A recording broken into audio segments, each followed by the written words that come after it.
There is a hotel on Palm Jumeirah that just 3 weeks ago was charging over $600 a night for its luxury rooms and still could not keep up with demand.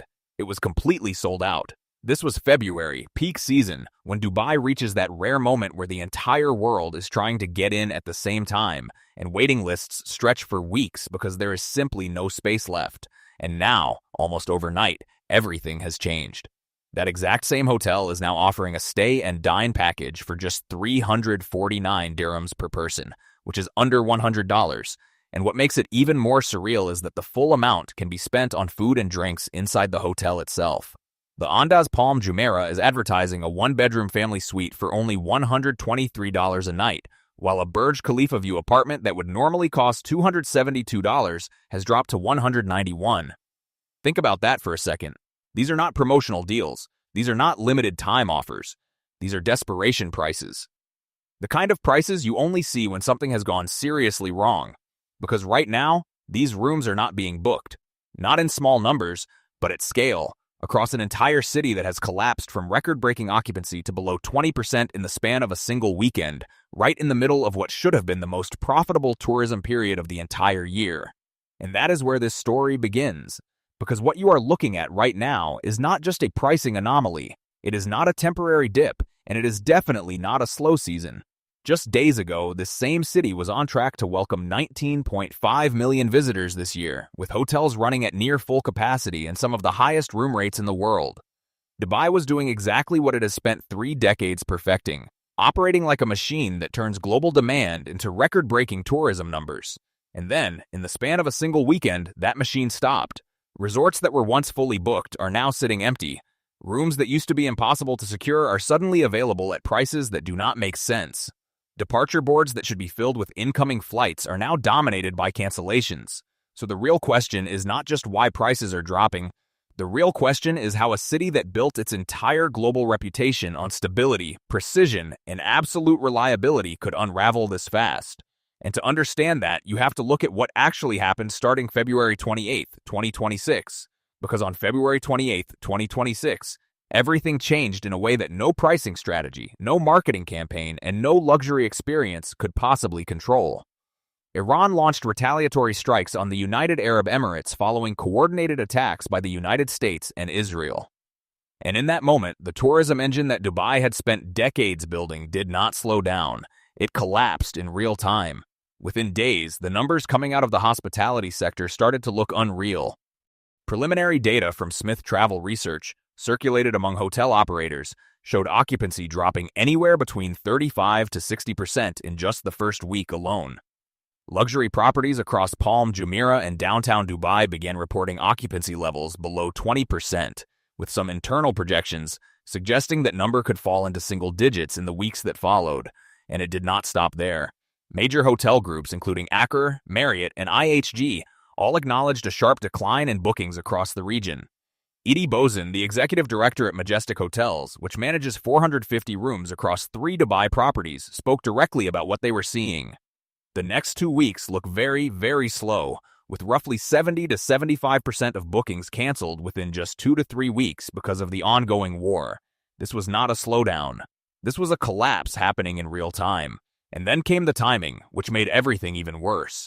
Eid al-Fitr, falling on March 19th and 20th, was supposed to be one of the biggest travel windows of the entire year. This is the moment when visitors from Saudi Arabia, Kuwait, Bahrain, and Qatar flood into Dubai for long weekend getaways, filling hotels, restaurants, and beach clubs across the city. That surge never came. According to Bosen, even the week of Eid, which had been projected to be extremely busy, started collapsing under the weight of cancellations.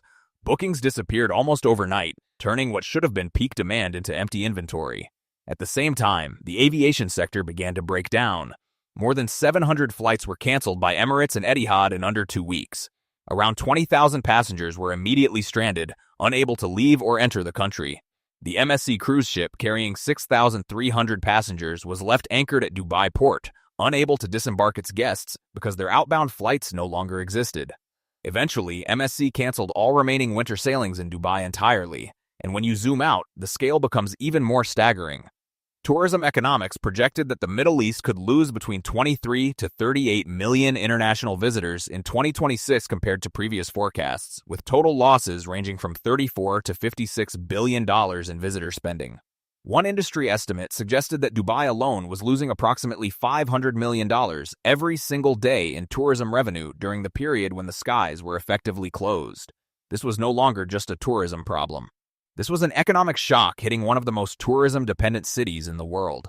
But if you really want to understand why this crisis hit Dubai so hard, you have to stop looking at the numbers for a moment. Because this was never just about bookings. What Dubai lost was something much deeper, something far more fragile. It lost the foundation of its entire global appeal. Every major destination in the world is built around a clear promise. Paris offers history. The Maldives offer beaches. Kyoto offers culture. Tuscany offers landscapes and wine. Dubai made a different promise. Dubai built its entire identity around one idea: certainty. The guarantee that no matter what is happening in the region, you can arrive, spend extraordinary amounts of money, and everything will unfold exactly as expected. Flights arrive on time. Hotels operate flawlessly. Experiences are controlled down to the smallest detail. Nothing goes wrong. It is not just a destination. It is a controlled environment in the middle of an unpredictable region. Almost like a Swiss bank, but for tourism. And that is precisely what makes this moment so dangerous. Because a brand built on safety does not fail gradually. It does not erode over time like price or competition. It has only one breaking point. The moment people are presented with clear, visible, undeniable evidence that the promise of safety was never absolute to begin with. And on February 28, 2026, that breaking point arrived. Iranian ballistic missiles, drones, and cruise missiles crossed into UAE airspace and turned what had always been an abstract risk into something real, visible, and impossible to ignore. Smoke rising from Palm Jumeirah. Fire breaking out at the Fairmont Hotel. Debris striking the Burj Al Arab. Evacuations at Terminal 3 of Dubai International Airport. For years, the idea of instability in the region had existed only in headlines, distant and disconnected from the Dubai experience. Now, it had a visual. And that changes everything, because the damage to a safety brand is never proportional to the actual physical impact. In reality, the UAE's air defense systems intercepted the vast majority of the attacks. Across all the strikes, 4 people were killed. Most hotel properties remained operational. The city itself was functioning again within days, and flights resumed by March 7th. But that is not how tourism works.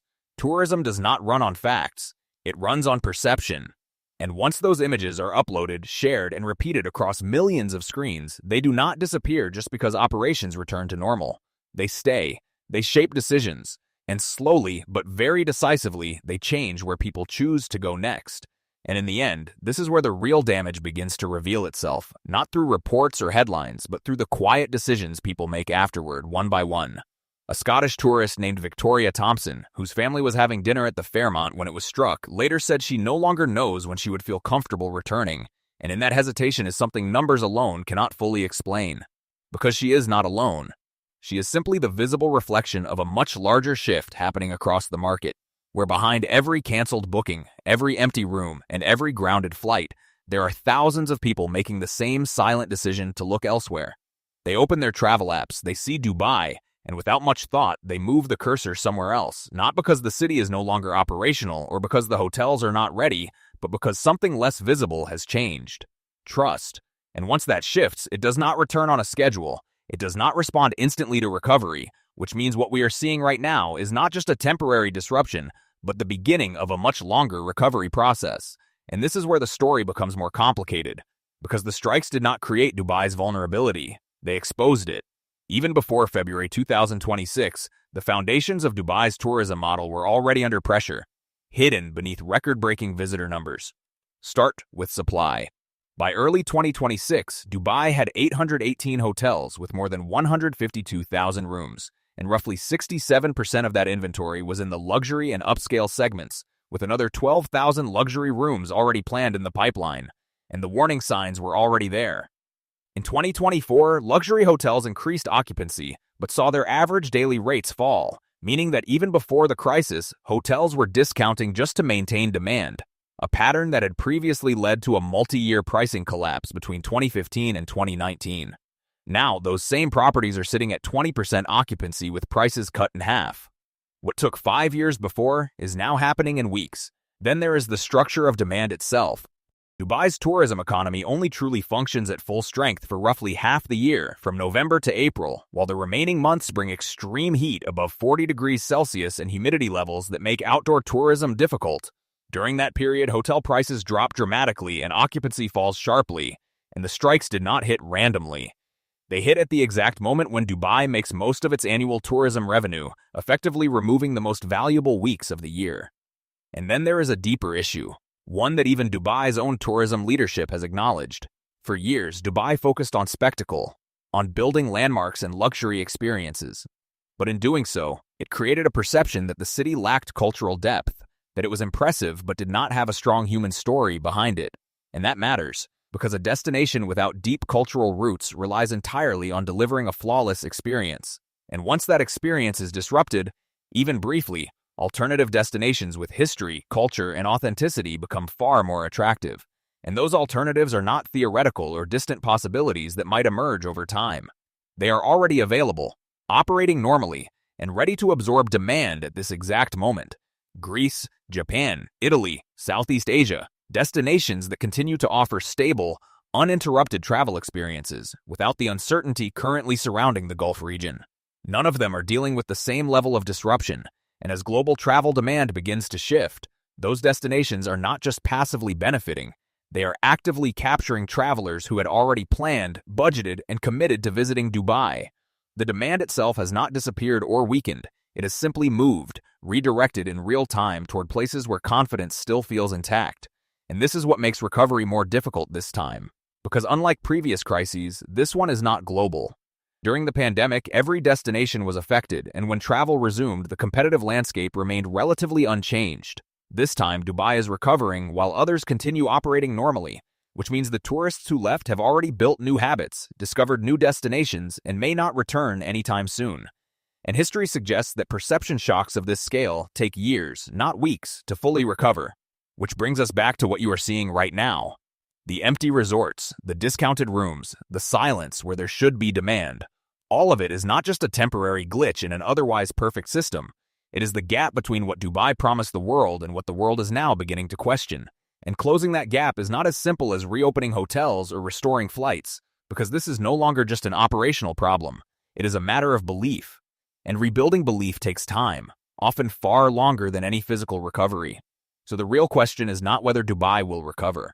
The real question is when people will truly trust it again. And if you were planning a trip right now, would you still choose Dubai, or would you go somewhere else instead?